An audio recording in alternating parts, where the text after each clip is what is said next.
ಪ್ರಶ್ನೆ ನೋಡೋಣ. ಯಾವುದು ಮಹಿಳೆಯರಲ್ಲಿ ಅವರ ಗರ್ಭಕೋಶ ದುರ್ಬಲವಾಗಿದೆ ಎಂದು ಸೂಚಿಸುತ್ತದೆ? ಆಪ್ಷನ್ ಸಿ ಗರ್ಭಾಶಯ ನೋವು, ಬಿ ಬೆನ್ನು ನೋವು, ಸಿ ಅಸಹಜ ರಕ್ತಸ್ರಾವ, ಡಿ ಮೇಲಿನ ಎಲ್ಲವೂ.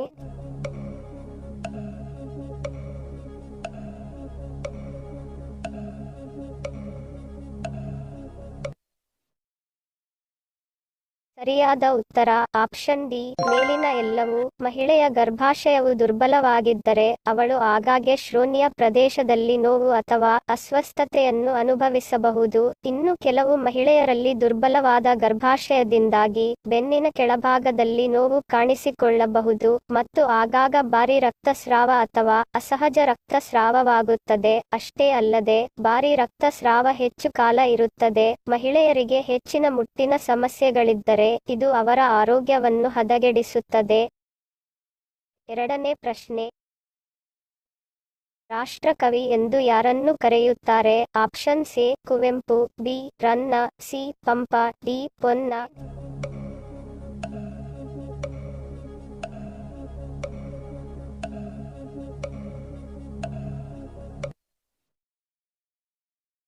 ಸರಿಯಾದ ಉತ್ತರ ಆಪ್ಷನ್ ಎ ಕುವೆಂಪು. ರಾಷ್ಟ್ರಕವಿ ಎಂದು ಕುವೆಂಪು ಅವರನ್ನು ಕರೆಯುತ್ತಾರೆ.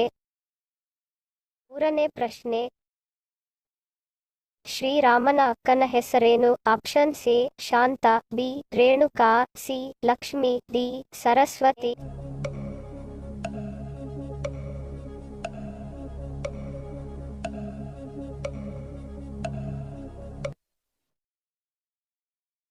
ಸರಿಯಾದ ಉತ್ತರ ಆಪ್ಷನ್ ಎ ಶಾಂತ. ಶ್ರೀರಾಮನ ಅಕ್ಕನ ಹೆಸರು ಶಾಂತ.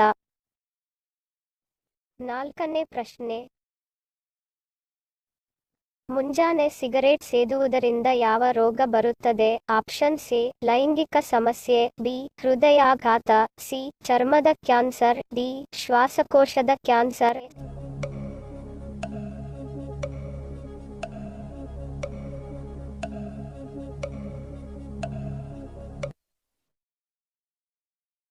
ಸರಿಯಾದ ಉತ್ತರ ಆಪ್ಷನ್ ಡಿ ಶ್ವಾಸಕೋಶದ ಕ್ಯಾನ್ಸರ್. ಮುಂಜಾನೆ ಸಿಗರೇಟ್ ಸೇದುವುದರಿಂದ ಶ್ವಾಸಕೋಶದ ಕ್ಯಾನ್ಸರ್ ಬರುತ್ತದೆ. ಐದನೇ ಪ್ರಶ್ನೆ. ಚಳಿಗಾಲದಲ್ಲಿ ಹೆಚ್ಚಾಗಿ ಸಿಹಿ ತಿಂಡಿಗಳನ್ನು ತಿಂದರೆ ಯಾವ ಸಮಸ್ಯೆ ಉಂಟಾಗುತ್ತದೆ? ಆಪ್ಷನ್ ಸಿ ರಕ್ತದೊತ್ತಡ, ಬಿ ಹೃದಯ, ಸಿ ಮಧುಮೇಹ, ಡಿ ಮೇಲಿನ ಎಲ್ಲವೂ.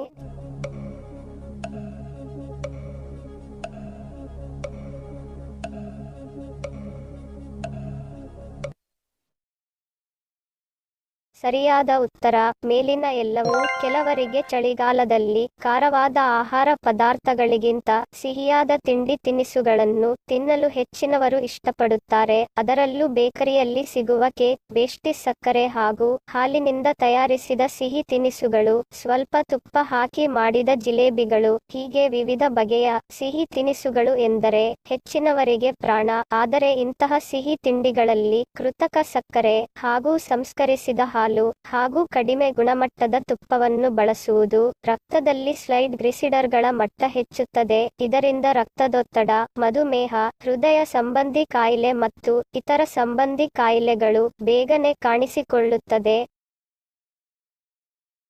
ಹಿಂದಿನ ಸಂಚಿಕೆಯಲ್ಲಿ ಕೇಳಿರುವ ನಮ್ಮ ಪ್ರಶ್ನೆ. ನಿಮ್ಮ ಉತ್ತರದ ಪ್ರಶ್ನೆ. ಪದ ಜೋಡಿಸಿ ಗಾದೆ ರಚಿಸಿ.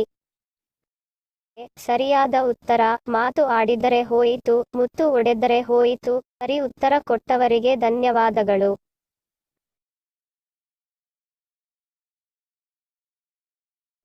ಇಂದಿನ ನಮ್ಮ ಪ್ರಶ್ನೆ. ನಿಮ್ಮ ಉತ್ತರದ ಪ್ರಶ್ನೆ.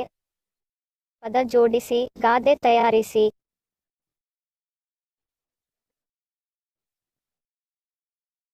ಸರಿ ಉತ್ತರ ಮತ್ತು ಸರಿ ಉತ್ತರ ಕೊಟ್ಟವರ ಹೆಸರನ್ನು ಮುಂದಿನ ಸಂಚಿಕೆಯಲ್ಲಿ ತಿಳಿಸುತ್ತೇನೆ.